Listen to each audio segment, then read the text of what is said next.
Bonjour et bienvenue à cette démonstration. Aujourd'hui, nous allons voir à quel point il est facile de protéger nos charges de travail à AWS de manière native grâce à Vim Backup and Replication. Dans ce scénario, nous commençons avec une nouvelle infrastructure et nous voulons simplement protéger nos charges de travail AWS.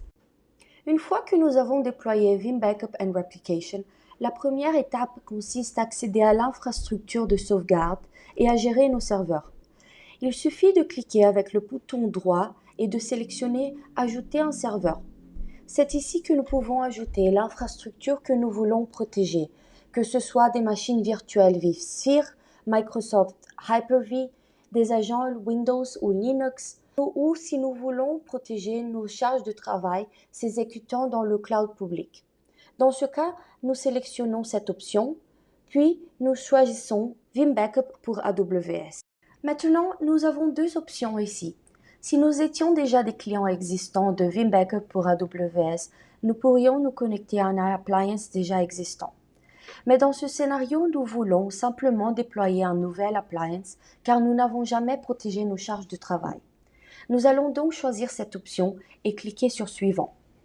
Maintenant, vous devez ajouter votre compte AWS en fournissant la clé d'accès et la clé secrète d'AWS. J'ai déjà fourni les miennes, donc je vais les sélectionner. Ensuite, sélectionnez où vous souhaitez déployer l'appliance et dans quel centre de données. Si vous n'avez jamais installé l'appliance Vim Backup pour AWS auparavant, cliquez sur ce lien et acceptez le contrat de licence.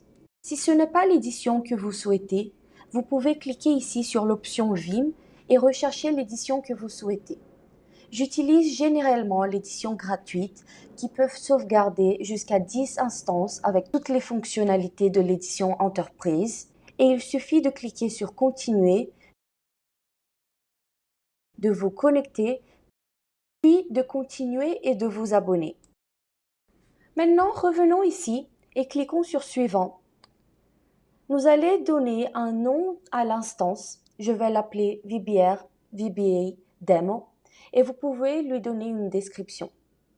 Ensuite, vous avez la possibilité d'utiliser une configuration VPC existante ou d'en créer une nouvelle. Je vais créer une nouvelle et faire le même pour le sous-réseau et pour le groupe de sécurité. L'adresse IP publique, je laisserai celle par défaut. Maintenant, vous pouvez choisir entre une adresse IP dynamique ou statique pour cette instance. Je vais choisir une adresse IP dynamique, mais si vous avez des IP élastiques configurées dans le centre de données de la Virtual Private Cloud, vous pouvez également choisir une adresse IP statique. Cliquez sur Suivant. Ensuite, vous pouvez créer des identifiants administrateurs pour l'appliance et choisir une paire de clés. J'en ai déjà une et j'ai déjà créé une paire de clés dans la console AWS. Si vous n'en avez pas, vous devez en créer une maintenant. Maintenant, il suffit d'attendre que l'appliance soit déployée. Une fois la configuration terminée, cliquez sur Suivant et nous verrons un résumé de l'appliance Vim Backup pour AWS. Nous pouvons voir qu'il a été déployé avec succès avec toutes les options. Maintenant, nous avons également la possibilité de créer un référentiel de sauvegarde de stockage objet AWS directement via l'assistant de Vim Backup and Replication. Cochez simplement la case et cliquez sur Terminer. Nous allons laisser l'appliance que nous venons de créer et ensuite nous donnons un nom au référentiel et une description. Puis cliquons sur Suivant. Choisissez votre compte AWS, la région et vous pouvez laisser le serveur passerelle par défaut. Ensuite, nous sélectionnons le centre de données souhaité et nous pouvons parcourir les compartiments Buckets. Je peux choisir un compartiment que j'ai déjà créé précédemment ou je peux créer un nouveau compartiment.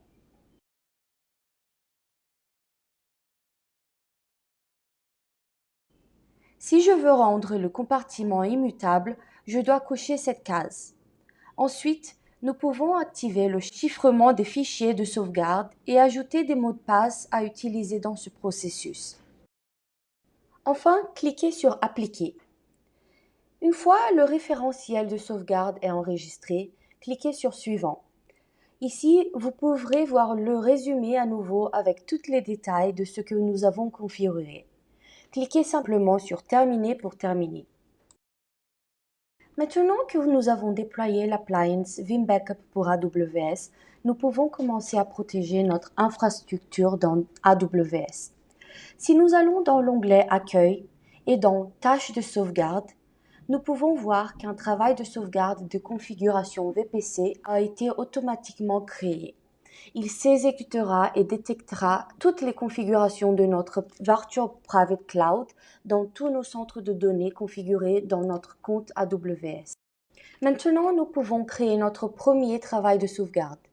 Cliquez avec le bouton droit et choisissez l'option AWS où nous pouvons spécifier si nous voulons créer un travail de sauvegarde pour EC2, RDS ou EFS. Je vais cliquer sur EC2 et nous serons dirigés vers la console Vim Backup pour AWS dans le navigateur. Le navigateur peut afficher un avertissement indiquant que la connexion n'est pas fiable, mais vous pouvez continuer en cliquant sur Avancer et en continuant, ou vous pouvez remplacer le certificat TLS utilisé pour sécuriser le trafic entre le navigateur et l'appliance de sauvegarde par un certificat TLS de confiance. Ensuite, vous verrez une vue d'ensemble des nouvelles fonctionnalités, mais vous pouvez les ignorer pour l'instant, puis créer une politique pour EC2 pour commencer à sauvegarder vos instances EC2. C'est aussi simple que ça. Si je reviens ici également et que je vais dans l'infrastructure de sauvegarde, chaque fois que je veux revenir à la console, je peux cliquer sur Ouvrir la console et je n'ai même pas besoin de me connecter car il y a déjà mes informations lorsque j'ai créé Vim Backup pour AWS via Vim Backup and Replication.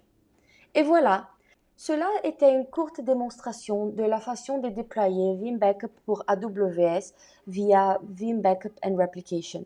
Merci d'avoir regardé la démonstration et j'espère que cela a été utile. N'oubliez pas de donner un like et de vous abonner à ma chaîne. Et si vous avez des questions ou avez besoin d'aide, n'hésitez pas à laisser un commentaire. À bientôt!